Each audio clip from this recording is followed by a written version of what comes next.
Il n'y a pas besoin de l'accord de l'entourage, il n'y a pas besoin de l'approbation ni même du soutien de l'entourage. Et à vrai dire, moins ils te soutiennent, mieux c'est pour toi parce que tu te retrouves encore plus face à toi-même. Donc tu vas plus vite. Maintenant, il faut accepter d'être face à soi. Ça, c'est pas drôle. Et c'est là où tu retombes très vite dans le triangle de Karpman, persécutrice, victime, sauveuse. Voilà. C'est vraiment toi qui dois prendre la responsabilité à 200% de ce qui vit en toi. Tu vois, c'est ton histoire. Personne n'a besoin d'y mettre son commentaire finalement. Bonjour et bienvenue dans le podcast Sortie de bocal, le podcast des créatifs multipassionnés, multipotentiels. Je suis Emeline Génaud et je reçois aujourd'hui Elisabeth Maille pour parler reconversion professionnelle. Elle vous parle de son parcours, de l'art à la thérapie, puis à l'accompagnement spirituel. Nous abordons les défis de l'entrepreneuriat au-delà du fantasme, le syndrome de l'imposteur, l'importance de clarifier son élan intérieur, faire le deuil de certains rôles, construire son projet avec authenticité. Un échange sincère, joyeux et très inspirant. Bonne écoute! Bonjour Elisabeth, merci beaucoup d'avoir répondu à mon invitation.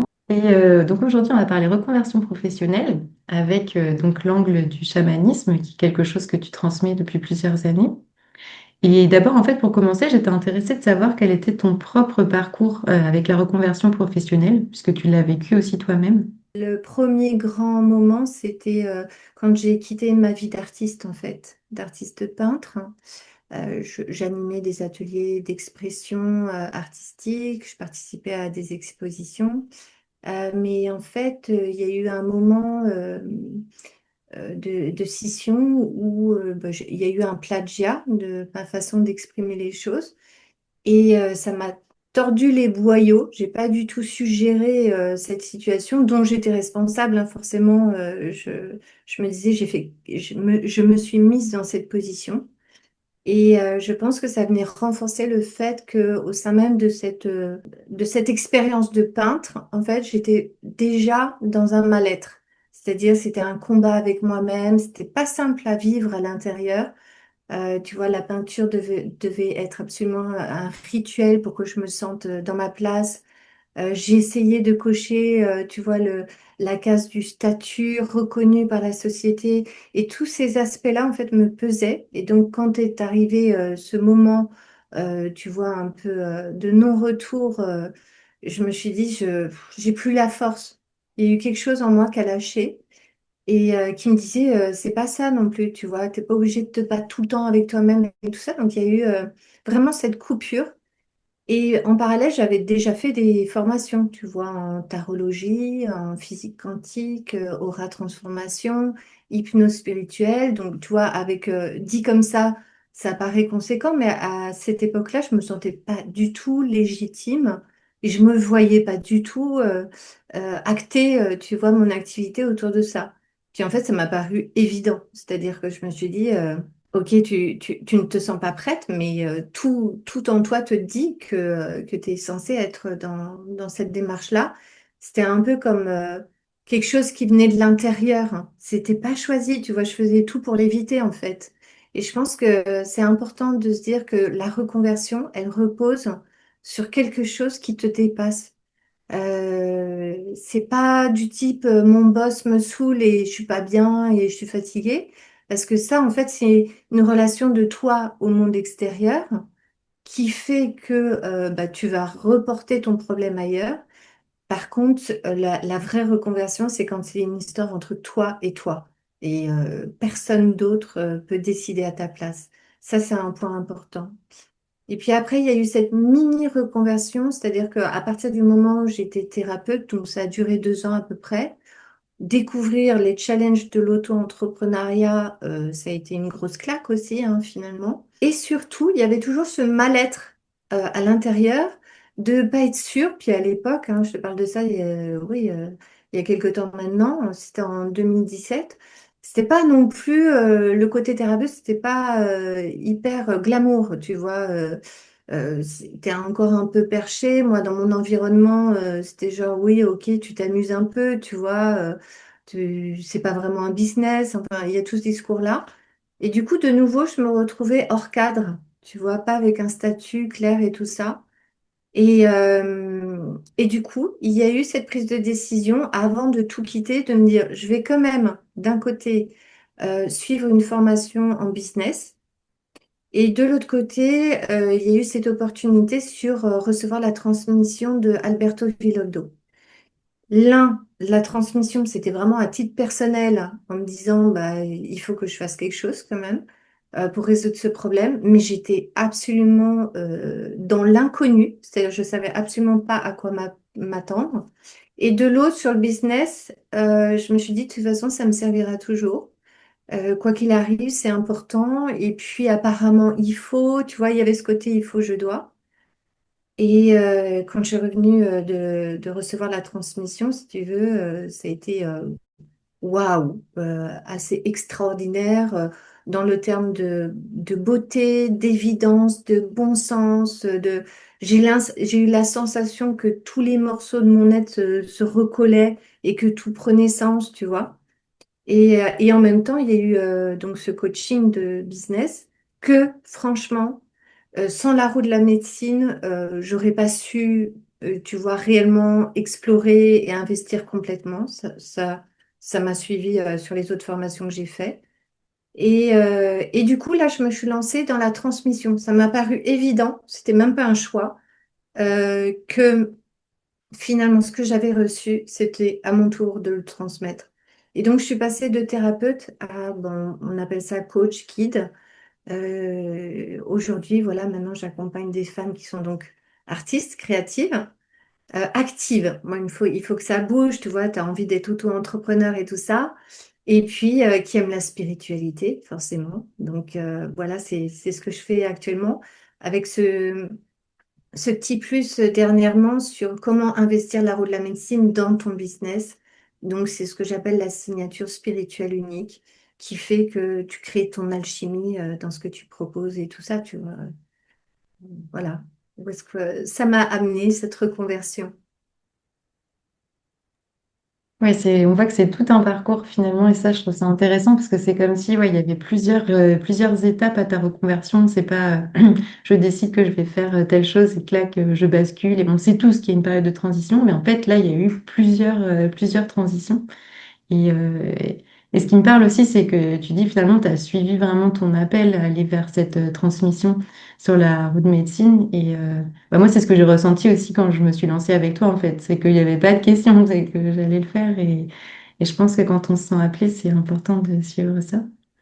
Euh, et tu parlais aussi de l'entourage, et moi, c'est quelque chose que je vois beaucoup chez les personnes avec lesquelles je parle, qu'en fait, il y a parfois cet appel à aller vers quelque chose de différent de ce qu'on fait. Souvent, c'est des personnes qui sont dans des métiers assez rationnels, je sais pas moi, la finance, l'informatique ou des choses comme ça, et puis qui ont cet appel à aller vers, par exemple, le massage, qui est déjà pas quelque chose d'incroyablement perché, mais voilà, ou des choses qui sont qualifiées d'un peu perché, un peu voilà, original.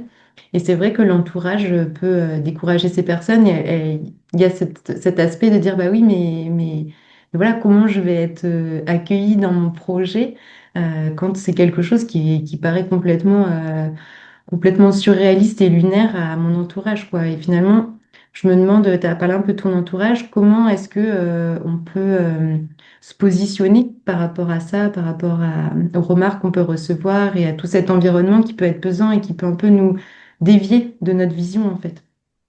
Hmm, c'est une très bonne question parce que j'ai longtemps réfléchi et essayé de me construire autour de ça. Euh,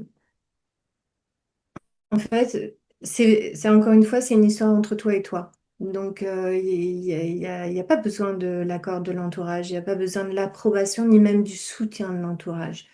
Et à vrai dire, moins ils te soutiennent, mieux c'est pour toi parce que tu te retrouves encore plus face à toi-même. Donc, tu vas plus vite. Maintenant, il faut accepter d'être face à soi. Ça, c'est pas drôle. Et c'est là où tu retombes très vite dans le triangle de Karpman, persécutrice, victime, sauveuse, voilà, typiquement. Finalement, mon conjoint, bon, il m'accompagne, mais il adhère pas forcément à tout mon environnement, à comment je m'y prends et tout ça. C'est vraiment toi qui dois prendre la responsabilité à 200% de ce qui vit en toi. Tu vois, c'est ton histoire. Personne n'a besoin d'y mettre son commentaire finalement. Alors évidemment, des conseils et tout ça, des pros, hein, déjà. Tu prends des conseils de personnes qui ont réussi. Donc moi, j'ai pas eu du tout un entourage qui me soutenait. D'autant que au tout début, je parlais beaucoup plus, j'utilisais beaucoup plus le mot chamanique. Donc autant me dire que voilà, c'était une pluie de qu'est-ce que tu fais? Tu vas trop loin, on ne suit plus, j'adhère plus, tu vois. Ouais, je trouve que c'est une belle opportunité pour se retrouver face à soi-même et de se poser les bonnes questions. C'est toujours une question de questions. J'entends ouais, cette question du positionnement et ça me parle énormément parce que justement quand on a un conjoint par exemple qui peut rester dans quelque chose de très rationnel et très matériel, bah en fait c'est intéressant parce que comment dire, ça permet de recalibrer aussi la manière dont on voit les choses, déjà de rester ancré, mais aussi justement par contraste de se dire ok cette remarque est intéressante, comment je peux voir les choses, comment je peux l'ajuster pour que par exemple elle puisse parler au plus grand nombre. Il ne s'agit pas de convertir les gens, mais simplement d'avoir un discours qui puisse être entendu par exemple et de sortir de quelque chose qui serait par exemple réservé à une élite, typiquement. Enfin, pour sortir du côté, il y a les gens spirituels qui sont au-dessus des autres, par exemple. Enfin, moi, j'avais du tout cette vision-là. J'ai envie de dire, le chemin à parcourir, c'est pas d'arriver Mm. à destination, c'est tout le chemin, la destination finale, c'est la mort, hein, finalement. C'est ça, la vraie destination. Mais c'est plus tu es. Et ça va se dérouler au fur et à mesure. Ce que tu vas Mm. faire va découler de qui tu es.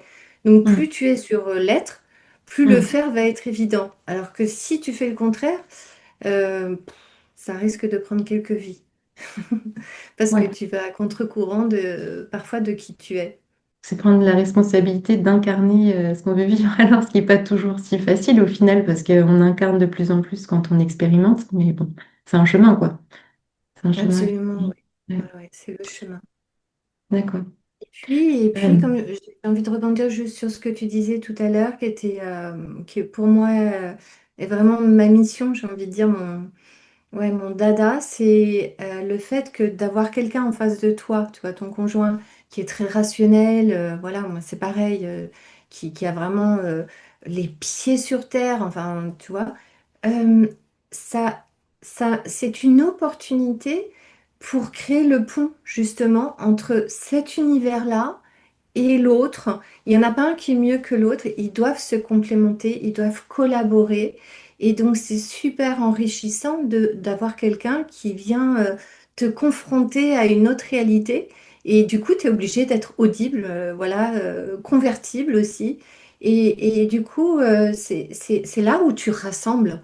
Et le nombre de conjoints qui, au bout du compte, vont suivre vont intégrer, vont s'amuser avec les éléments de la roue de la médecine, c'est impressionnant, tu vois, parce que finalement, c'est tellement naturel, c'est tellement normal, c'est tellement humain que, bah, par la force des choses, sans même qu'ils s'en rendent compte, que ce soit un petit rituel du feu sacré ou une façon d'aborder le sujet sur les émotions ou quoi, ils intègrent complètement la roue de la médecine aussi, quoi. C'est important ouais, que tu parles aussi du triangle de Karpman parce que plus nous on arrive à travailler pour en sortir et plus on aide les autres autour de nous à en sortir aussi, ce qui est Ouais. pas plus mal globalement. Mm. Et alors tu parlais de la roue de la médecine, comment la roue de médecine alors peut nous soutenir dans un chemin de reconversion, que ce soit quand on a seulement voilà, l'idée qu'on sent intérieurement qu'on a envie de passer à autre chose et puis ensuite pour passer vraiment à l'action en fait et passer du fantasme à la réalité, comment ça peut nous soutenir? Oui, le fantasme de se dire, ah, finalement, j'ai envie de réaliser ma mission de vie, donc je vais être tellement plus heureuse, ça va être tellement plus facile. Tu vois, cette idée de quand j'aurai commencé, tout va se mettre en place et je vais pouvoir m'épanouir et tout ça, ça c'est un vrai fantasme. Dans la réalité, ça se passe pas du tout comme ça parce que, encore une fois, euh, ton projet, c'est pour ça que je parle de mon business, c'est un business, quoi, c'est sérieux. Il faut qu'il tienne la route, il faut qu'il soit palpable. Il y a une communication, il y a une prise de position, il y a vraiment toute une sculpture à modeler autour de ce que tu veux proposer, tu vois. Et du coup, encore une fois, c'est une histoire entre toi et toi. mais c'est pas du tout une partie de plaisir, quoi. Je veux dire, ça vient te chercher exactement là où t'as pas envie d'aller, finalement, où tu t'es construite pour échapper à cette réalité de toi. Donc, si t'es pas prêt pour retrousser les manches, tu vois, te challenger, aimer le défi, l'aventure et t'explorer, j'ai envie de dire, oublie parce que c'est ça l'aventure réellement. C'est pas du tout ce que tu vas faire, c'est comment tu vas le porter et comment tu vas honorer ce projet finalement. Il t'appartient plus au bout d'un moment. Donc ça, c'est le fantasme de se dire, et il y a beaucoup de personnes, pour le coup, dans mon entourage, qui me disent, oui, toi, tu fais ce que tu aimes, c'est facile, et moi, je suis dans un job qui me plaît pas. Pose-toi la question de savoir vraiment qu'est-ce qui te plaît pas. Est-ce que c'est ce qu'on te demande d'aller chercher en toi? Tu vois, si c'est un positionnement, si c'est justement parce que ton boss te parle pas bien, et qu'est-ce qu'il y a en toi qui a besoin d'être réajusté? Parce que je peux t'assurer que ce problème-là, tu vas le retrouver puissance 10 en tant qu'auto-entrepreneur ou dans ton business. Donc, c'est le fantasme de croire que tu vas plus avoir de problème sous prétexte que tu fais quelque chose que tu aimes. Non, c'est pas vrai ça. Sinon, tu t'amuses, quoi. C'est l'oisiveté et tu en fais ton hobby à la rigueur, mais Moi, c'est tu... toujours enfin, quand on décide de changer je sais pas, de maison, de pays, de région, de conjoint, on a toujours le fantasme que tous les problèmes. Alors, parfois, c'est vrai quand même que l'environnement a une influence. Enfin, je veux dire, c'est possible. Mais il y a aussi cette question de savoir rester avec nos zones d'ombre et nos inconforts et de les traverser parce que sinon, ils nous poursuivent de toute manière, on le voit bien, quoi. Ouais. Mm, Ouais, mm. et pour, bah, tu le sais aussi, mais pour avoir beaucoup voyagé aussi, tu pars avec tes bagages, hein. C'est pas ta maison, mais ils sont bien là et ils font la traversée du monde avec toi, hein. Moi, je suis partisane de dire que quand on sent qu'on a l'appel de bouger, c'est aussi important de le respecter, même si on peut se dire, enfin, oui, il y a des moments où je me dis, bah non, ne soyons pas dans cette optique de fuite et restons avec les problèmes. Mais parfois, bouger, c'est aussi précieux parce que ça permet d'aller voir d'autres facettes de toi et de les expérimenter autrement. Donc, il y a un peu les deux, quoi. Mais ouais. Ah oui, oui, oui, ça c'est sûr. Donc, on sort du fantasme, d'accord. Et le projet ne nous appartient pas. Ça, je trouve ça beau aussi ce que tu dis finalement. C'est encore cette idée, tu vois, dans les enseignements amérindiens, tu sais, le monde de Pachacuti qui descend sur le monde d'en bas. Et le monde de Pachacuti, c'est le futur, c'est le monde d'en haut, quoi, c'est le tout. Mm. Et quand tu es dans cette dimension, le projet ne m'appartient pas en soi, tu es réceptive à tout ce qui peut se passer. Alors que quand tu es dans le cerveau mental, tu vois, genre les business plans typiques, c'est comme ça, c'est hyper rigide. Il faut que tu coches les cases et tout ça. En fait, tu te restreins, tu t'atrophies complètement de toute possibilité. Et c'est dommage. Et puis en plus, c'est peut-être la mauvaise route. Donc tu vas perdre un temps fou. Donc être dans cet accueil, dans cette posture, j'ai envie de dire, il y a une énergie en moi, tu vois, c'est dans mes tripes, ça me dépasse, hein, on me dit, ça me dépasse. Même si je veux pas, je sens que je suis obligée ou que la vie me ramène toujours à ça. Eh bien, tu sais à ce moment-là que finalement, c'est pas ton projet. D'ailleurs, on dit c'est une mission. Et dans cette attitude-là, tu dis, moi, mon job, c'est de le porter. C'est de l'honorer, bien sûr, mais d'essayer de faire en sorte qu'il avance, qu'il évolue. Maintenant, ce qui va se passer, en soi, c'est pas une fin. Encore une fois, c'est mystère. Sachant que ben voilà, on traverse aussi des doutes, etc. Et donc peut-être là que tu peux nous parler de comment la deuxième partie de ma question, du coup, comment la route de médecine peut nous soutenir et nous accompagner dans un projet de reconversion. Oui, alors des doutes, des embûches, des challenges, des échecs, et il va y en avoir. Autant se dire qu'il y en aura beaucoup d'ailleurs, et c'est OK. Tu vois, il y a tous les sujets, que ce soit la comptabilité, la communication, la créativité, l'interaction avec les clients, tous ces aspects-là sont des sujets très sérieux, donc tu les découvres au fur et à mesure et il faut se réajuster. Donc, tu as des doutes, donc tu as des peurs, donc tu as des résistances.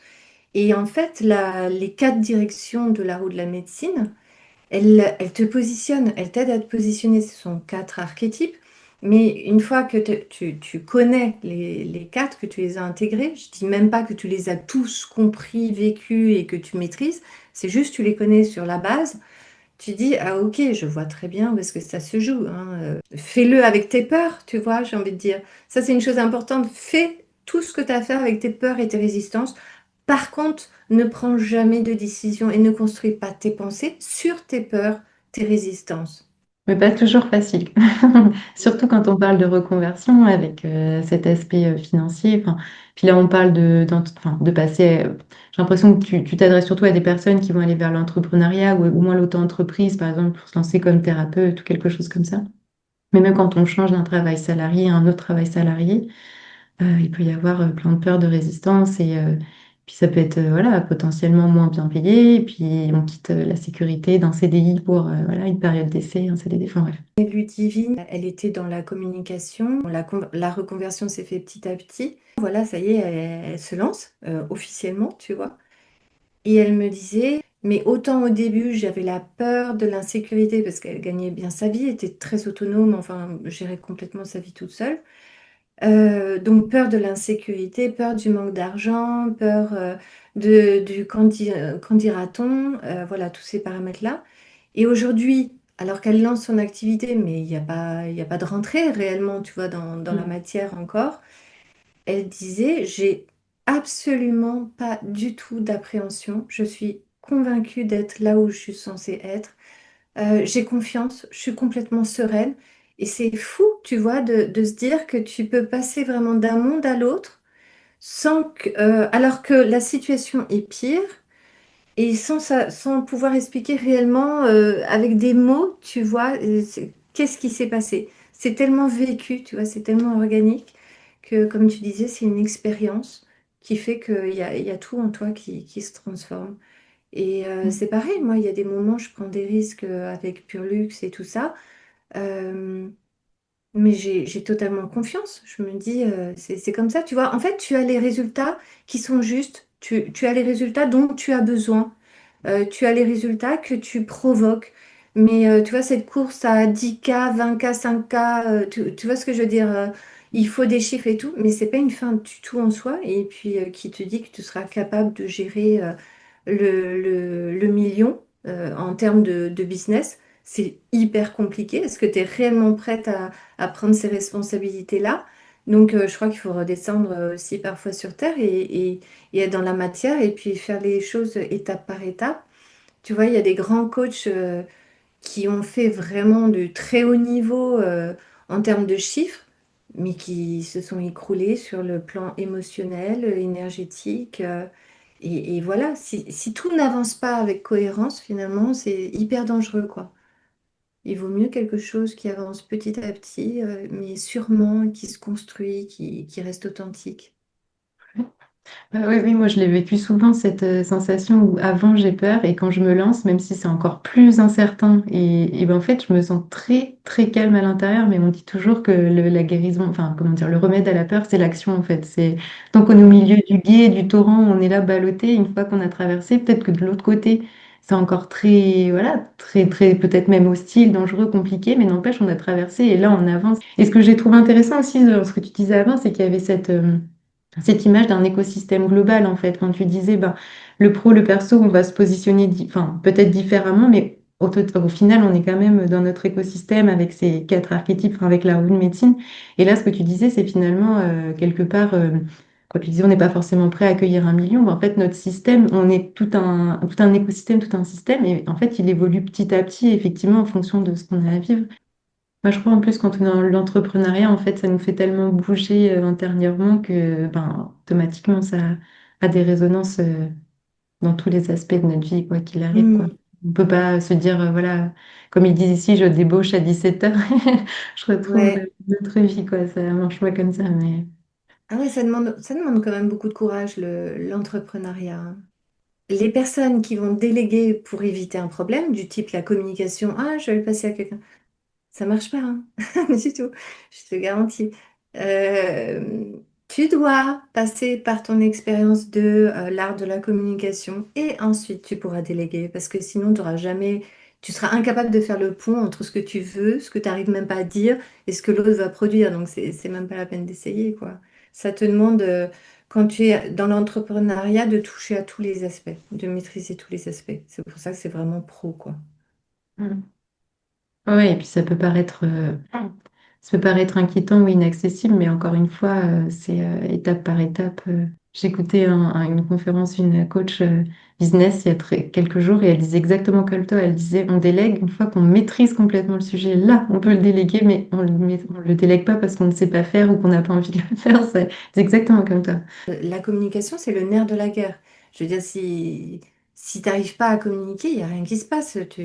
C'est au petit bonheur la chance, tu vois. Ça me faisait penser, quand tu parlais de la communication, à justement cette problématique que beaucoup rencontrent d'être visible. Tu vois, c'est la problématique qui revient souvent.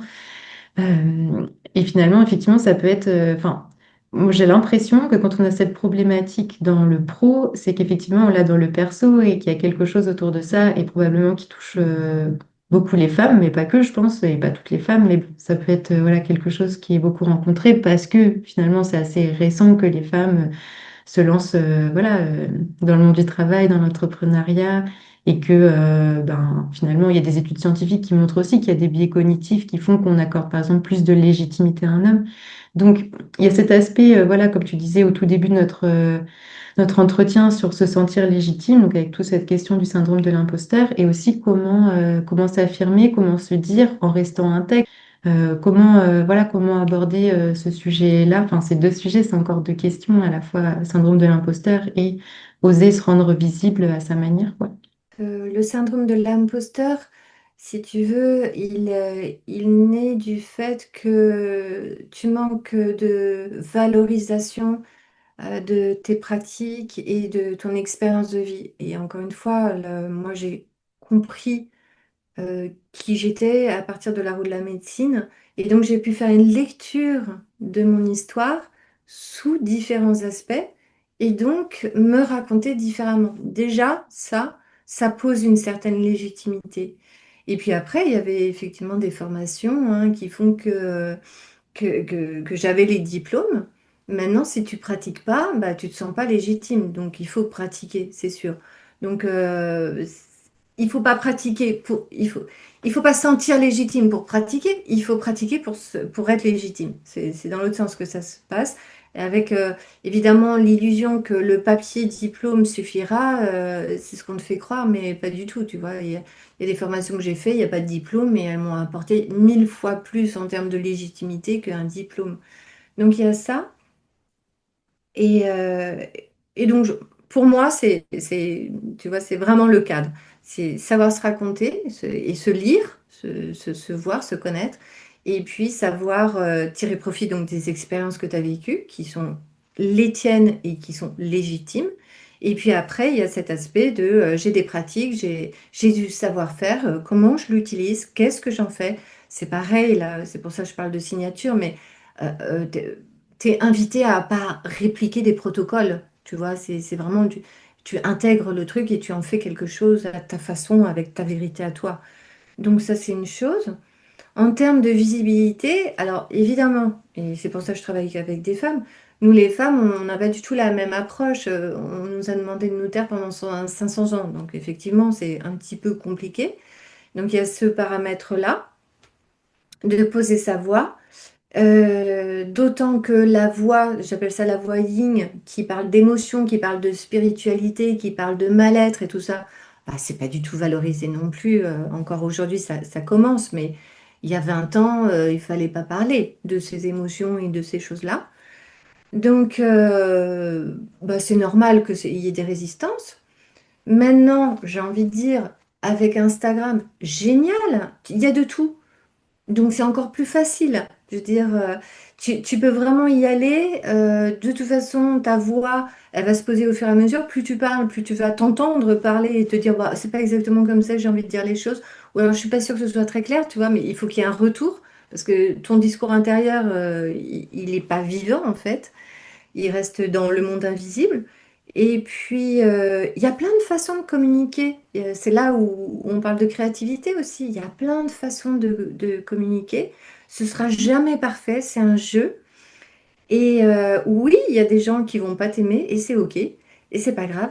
Et je me sers parfois des commentaires des haters pour me repositionner encore mieux.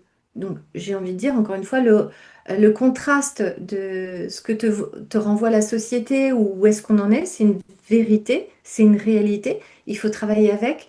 Rêver d'un monde qui n'existe pas, ça n'a aucun intérêt, tu vois. C'est justement revenir dans cette réalité avec tout ce qu'on porte et on manifeste de dysfonctionnement. On en fait partie. Donc, oui, il y en a qui vont me dire ce que tu fais, c'est pas prouvé par la science. Voilà. Je vais réfléchir, je vais me repositionner. Oui, mais la science, elle ne fait qu'essayer de comprendre ce que l'univers est, tu vois. Donc, je sais pas, il y a plein il y a plein d'occasions comme ça où justement ça va t'aider à te positionner, à te reconsolider dans ta posture. Est-ce que tu peux recommander un petit rituel pour rester focalisé sur sa vision ou simplement sur ses valeurs déjà? Parce que je trouve qu'être centré sur ses valeurs, c'est ça aussi qui permet d'aller vers un nouveau projet qui est plus aligné avec ce qu'on a envie de vivre au final. Si je me remets à l'étape ma reconversion, ok, il y a des valeurs, mais il y avait surtout beaucoup de croyances. Et ça, pour le coup, il faut surtout pas les cultiver. Mhm. Parce que je croyais être une forme, tu vois, de personne. Ok. Qu'aujourd'hui je ne suis plus du tout. Je sais pas, j'étais persuadée que j'étais une personne timide et que donc il fallait que je me construise autour de ça. Bon, finalement, j'ai animé des conférences, j'anime des cercles, des retraites, tu vois, donc c'est complètement paradoxal et pourtant je suis timide, tu vois. Donc il faut faire attention à la différence entre valeur et croyance. C'est pour ça que l'élan est la source de l'énergie. Et c'est à lui que tu vas te connecter, c'est-à-dire que l'élan est une énergie. Alors que les valeurs, euh, si elles sont bien associées à l'énergie, c'est OK. Si elles sont que cérébrales, construites sur tes conditionnements, ton éducation et tout ça, bah là, c'est dangereux parce que tu peux faire fausse route. Donc déjà, je dirais bien différencier les deux. Ensuite, du coup, pour animer, réactiver cette énergie de l'élan, euh, ce que j'adore comme soin, c'est le soin de l'harmonisation. Il est simple, il est hyper euh, facile à pratiquer, mais il te ramène tout de suite dans ton énergie d'essence, j'ai envie de dire. Et très rapidement en plus. Donc ça, c'est le rituel pour ceux qui peuvent avoir accès à ça. Ça peut être la méditation, mais attention, pas la méditation open bar. C'est, c'est la méditation où tu portes une intention très précise de revenir à cette énergie. Encore une fois, c'est pas la méditation, j'attends que ça tombe du ciel. C'est vraiment, je vais à la rencontre de cet élan. Et du coup, tu peux solliciter des visualisations où tu es en situation dans cet espace de bien-être, de méditation, tu commences à inventer en fait un scénario où tu te vois passer les résistances, gérer les peurs, et donc tu es proactive. C'est un peu le système de l'hypnose aussi, c'est-à-dire que tu t'inventes le scénario où c'est pas que ça se passe bien, tout est facile, c'est que tu arrives à dépasser et tu sens comment faire pour dépasser la peur, la crainte, le stress et compagnie. Et après, tu peux faire du journaling basé sur ça, tu peux faire un petit hôtel basé sur ça. On en revient à ce qu'on disait tout à l'heure d'incarner en fait, d'incarner les choses. Et dans la roue de médecine, dans ce que tu nous as transmis, il y a vraiment cette notion que le cerveau ne fait pas la différence entre ce qu'on imagine et ce qui est réel. Et finalement, ben, s'imaginer, voilà, dépasser ses peurs et ses résistances, ça permet de l'avoir incarné et vécu une fois. Donc ensuite, notre système connaît le chemin pour y Exactement. aller. Et Mm. plus tu le vis, plus il va aller directement, ça va être une autoroute en fait. Mm. Et, euh, et en fait, on pourrait dire que la roue de la médecine t'apprend à utiliser ton cerveau, j'ai envie de dire. Parce que Mm. le cerveau, c'est pas lui qui sait tout. Heureusement qu'on a la conscience derrière. Et donc, si tu utilises vraiment bien ton cerveau, il devient un outil super, évidemment, intéressant. Mais si tu l'utilises pas, s'il est en roue libre, c'est lui qui va driver toute ta vie. Et puis, bah, c'est au petit bonheur la chance, hein. Bon, on dit toujours que le mental, il est là pour nous faire survivre, mais il veut pas forcément notre épanouissement, il veut déjà qu'on soit Non, là, du tout. à peu près. Surtout qu'il a été construit dans cet environnement-là. Ne prends pas le Mm, pouvoir, ne prends pas la parole, n'en fais mm. pas trop. Je crois qu'il y a un des biais cognitifs vraiment compliqués, c'est le biais de confirmation qui fait que quand on a une croyance, ben, on va filtrer en fait pour voir que les choses qui viennent confirmer notre croyance. Ça rend les choses quand même très compliquées quand on a besoin de changer un peu de modèle, quoi, et de passer à autre Ouais. chose. Ce qu'on voit à l'extérieur, c'est tous les filtres. Comme un appareil photo, comme un cadrage. C'est que ce que le cerveau est prêt à voir, quoi. Mais tu peux avoir exactement le même paysage, la même situation, et tu prends 20 personnes différentes, ils verront pas la même chose. Donc ça veut bien dire que on Mm. filtre constamment et on ne voit que ce qu'on est capable de voir. Ce que j'ai trouvé intéressant dans la roue de médecine, c'est toutes ces pratiques en fait qui permettent de, ben, comme tu disais, au lieu d'avoir un cerveau en roue libre, de reprogrammer, c'est ce qu'on appelle les, tu sais, les autoroutes neuronales par défaut en fait, qui nous font réagir d'une certaine manière. Et en fait, il faut de la pratique pour que ben, ces autoroutes, elles changent de direction et qu'elles aillent dans un sens qui est plus favorable à, voilà, à notre croissance, à ce qu'on souhaite vivre. Mm. Sachant que ça se fait très rapidement, parfois il y a le switch, il se fait instantanément. Tu vois, le nombre de voyages où euh, sur un espace-temps d'un quart d'heure, tu fais un voyage sur une intention particulière de la roue de la médecine ou quoi, au début du voyage, à la fin du voyage, t'as compris. T'as compris quelque chose de radicalement différent et t'as switché radicalement, tu vois. Ça, c'est du vécu. Je crois qu'il faut être prête en fait pour vivre ça en fait, pour que les prises de conscience elles s'incarnent. Il y a quelque chose en nous qui est prêt, mais peut-être qu'il y avait effectivement une résistance du mental à dire ouais, mais peut-être. Et quand on est prêt, ben clac en fait, ça fait vraiment la bascule vers autre chose, quoi. Mhm. Je dis souvent, hein, tu n'apprends rien, tu fais que te souvenir. Il y a des choses, tu viens les valider, tu te dis, mais oui, mais en fait, je suis pas folle, évidemment. Et là, tu l'entends prononcer dans une logique imperturbable, implacable, et tu te dis, waouh, enfin, j'étais pas folle, enfin, tu vois, il y a cette idée aussi de remettre les choses à leur place, quoi. Puis de retrouver ce qu'on savait parfois aussi quand on était enfant, quand on avait. Moi, j'ai des souvenirs très clairs d'avoir été. Voilà, de m'être sentie vraiment en connexion avec les éléments, avec les arbres. Et après, on le perd un peu en tant qu'adulte parce que ça paraît un peu, voilà, puéril et compagnie. Mhm. Et ensuite, on retrouve ça en fait avec la roue de médecine et on se dit, bah oui, c'est évident, mais on a besoin effectivement de l'entendre et de se dire, ok, je Mhm. peux m'appuyer dessus. On est un peu loin du sujet de la reconversion, mais quelque part pas tant que ça, parce qu'on a aussi besoin de changer son système de croyance, effectivement, pour pouvoir se lancer quoi, dans quelque chose de différent qui nous tient à cœur. Aujourd'hui, dès le CP, pratiquement, on te demande déjà de penser à ton orientation, mais c'est fait d'une telle façon que ça devient un poids monstrueux. Tu vois, tu dois faire quelque chose, mais avant de savoir quoi faire, déjà, sache qui tu es, quoi. Je veux dire, ça me paraît évident. Et tu vois, cette relation à la nature, qu'elle soit exploitée réellement, concrètement, jusqu'à l'âge adulte et plus encore, quoi. Et j'avais une dernière question qui m'est venue quand tu parlais des enfants et de comprendre sa singularité avant de décider ce qu'on va faire dans la vie et compagnie. Euh, Dans ta transmission, en fait, tu parles de l'énergie que tu appelles popcorn des femmes avec cette énergie, en tout cas, pas forcément des femmes, en tout cas, cette énergie féminine qui est dans l'abondance et l'expansion et voilà, très créative, on reçoit plein de choses, Qui part etc. dans tous les sens.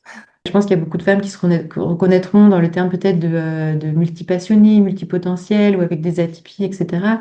Avec voilà, ce côté, ça part vraiment dans tous les sens. Et finalement, bah voilà, quand on choisit une reconversion, il y a cette notion de choix qui n'est pas à vivre comme un sacrifice, mais voilà, enfin, quand on choisit A, on renonce à B, C, D, E, F, donc on renonce. Enfin, si, quand même, il y a des deuils à faire quand on est sur ce chemin-là. Euh, Comment les vivre, ces deuils? Enfin, est-ce que tu as des pistes là-dessus ou voilà, comment aller vers son choix, comment lâcher prise aussi Oui, alors, il y a un peu de sujets, mais on va les relier. Euh, Quand tu es multipotentiel et justement, ben, je sais pas, tu as fait une formation en massage, et une autre en tarot ou en business, enfin des sujets qui pourraient avoir aucune connexion apparente, finalement, elles vont toutes te servir. Et c'est pour ça que je valorise la signature spirituelle unique, parce que l'idée, c'est justement de rassembler, d'utiliser toutes ces facettes de toi et d'en faire quelque chose. Avec l'idée de ne pas forcément abandonner. Tu vois, par exemple, moi, j'ai du jour au lendemain arrêté la peinture. Et pour moi, c'était une conviction, voilà, matériellement, je ne peignais plus. Sauf que au fil des ans, en prenant du recul et de la distance, je me suis rendu compte que le côté artistique me servait dans énormément de facettes de mon entrepreneuriat. Donc, j'ai pas abandonné le côté artiste. J'ai abandonné une façon d'exprimer cette facette de moi artistique. Mais elle m'a servi versus vraiment conséquente dans la création de Pure Luxe, tu vois. Donc je crois que ça, c'est important de se dire que tu sais pas ce que ça va devenir, mais ça a sa place.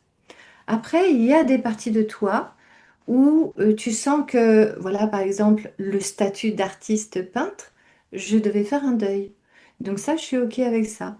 Ça va s'exprimer autrement. C'est peut-être parce que justement, j'ai fait ce deuil correctement aussi que ça a pu s'exprimer vraiment librement autrement. Pour les deuils, moi, comme tu sais, dans la roue de la médecine, il y a vraiment des approches très particulières et super puissantes. Maintenant, si t'as pas la roue, le deuil, c'est déjà de définir qui tu étais dans ce rôle, comment tu investissais ce rôle. Ça peut être voilà, du journaling, encore une fois, ou un mandala, ou un vision board rétrospectif, mais en tout cas bien cadré. Quelles ont été les conséquences, les résultantes de ce rôle que tu as joué, et te dire, voilà, moi je veux plus explorer ce rôle-là, en tout cas pas sous cette forme-là. Donc après, tu peux le brûler, tu peux le peaufiner, bon, il y a plein de façons de faire. Tu peux faire un mandala chamanique dessus. Tu peux en parler aussi ouvertement autour de toi. Et puis, du coup, te dire, non pas je veux être, mais en tout cas, ça, je le lâche. Et je vais, tu vois, dans l'harmonisation, la visualisation, pointer du doigt vers où tu as envie d'aller, qu'est-ce que tu as envie de sentir, qu'est-ce que tu as envie de vivre, pas de faire, mais de sentir dans ton corps, dans tes émotions, tu vois, c'est surtout ça. Le deuil, il va se faire là, pas dans des faits, mais dans du vécu. J'ai expérimenté ce type Par exemple, les gens qui ont fait des burn-out, ils savent très bien. Le burn-out, c'est une forme de deuil, hein. Je veux dire, c'est t'as non-choix. Tu dois faire le deuil. Et du coup, ces personnes-là, elles vont te dire, je ne reviendrai jamais dans cet état-là, proche, même proche de cet état-là. Donc c'est factualisé dans leur corps parce qu'elles l'ont vécu, le vrai deuil. Et du coup, ça a brûlé, tu vois. Et du coup, elles savent reconnaître le moment où il faut pas aller dans ce sens. Et c'est pareil, finalement, plus tu es clair avec ce que tu ne veux plus vivre, bah, du coup, plus tu laisses la place pour ce que peut-être mystérieusement tu as envie de vivre. Je crois que c'est l'outil qui me sert le plus, c'est vraiment de rester avec les inconforts, avec les émotions. Et c'est plus difficile quand c'est des émotions voilà, plus pesantes et plus inconfortables. Mais c'est ça qui permet de faire des traversées, parce que sinon, en fait, on reste bloqué, en fait. On revit encore et encore les mêmes choses, quoi. Mm. Et Mm. puis, Et il y a cette idée aussi, tu sais, dans le rite du féminin sacré, enfin tout le monde de la Jaguar, c'est comment tu gères le stockage des peurs et des peines justement dans le ventre, dans les oui, tripes, ce deuxième oui, cerveau, quoi, et qui est oui. bien plus puissant que celui-ci d'ailleurs. Euh, on rend à la terre. Mm. On rend, je veux dire, on a vécu une expérience terrienne. Elle ne nous appartient pas. Elle n'a pas besoin de nous coller à la peau. On n'est pas obligé de la porter. On la rend à la terre, tout comme l'arbre rend ses feuilles. Enfin, il y a cette idée aussi, c'est vivant, tout ça. T'as pas la responsabilité de le porter toute seule. Tu vois, tu dois pas porter le poids du monde. Ça t'appartient pas d'ailleurs. Ça appartient à l'humanité. Tu voyages dans cette humanité, dans cet espace-temps mais c'est pas à toi. Tout comme ton arbre généalogique qui ne t'appartient pas, ton genre il ne t'appartient pas. Tu vois, toutes les blessures, elles sont inscrites en toi, mais pour autant, tu peux les rendre à la terre. Donc peut-être qu'une fois, ça suffit pas. En général, non, d'ailleurs. Mais ce processus, il se fait constamment, en fait. Bah là, ça nous emmènerait sur un autre sujet, mais c'est vrai que autour de Ouais. la reconversion, on peut partir aussi sur toutes ces loyautés familiales, souvent qu'on a besoin aussi de dépasser, hein, parce que le premier métier qu'on fait, c'est pas toujours notre métier complètement de cœur, c'est aussi voilà, les injonctions, les loyautés familiales, les modèles qu'on a eus. Enfin, Mm. mais oui, oui, bah, petit à petit, on peut s'alléger et faire des choix plus ajustés, quoi. Il y a vraiment plein de pistes à explorer. J'espère que ça pourra accompagner les personnes qui nous écoutent dans leurs projets. Ouais, ça puisse les rassurer aussi, les Ouais. inspirer. J'adore ta démarche parce qu'en fait, elle permet à d'autres de ne pas se sentir seuls justement dans ces moments-là. Et de dire oui, c'est pas facile, enfin de valider toutes leurs peurs, leurs ressentis. C'est complètement normal. Mais voilà, ça fait partie du jeu et c'est possible d'y arriver à n'importe quelle échelle, quoi, tu vois. Donc, bah, un grand merci de m'avoir invité sur cette interview. Où est-ce qu'on peut te suivre, que Eh ben, tu écoute, sur utilises? Instagram, justement, Purelux. Sinon, oui, purelux.com. Merci beaucoup, Elisabeth. Un grand Merci. Merci à toi, Emeline. merci. Si vous avez aimé cet épisode, n'hésitez pas à commenter, à laisser une appréciation, à vous abonner ou encore à le partager avec vos amis. Un grand merci, à bientôt.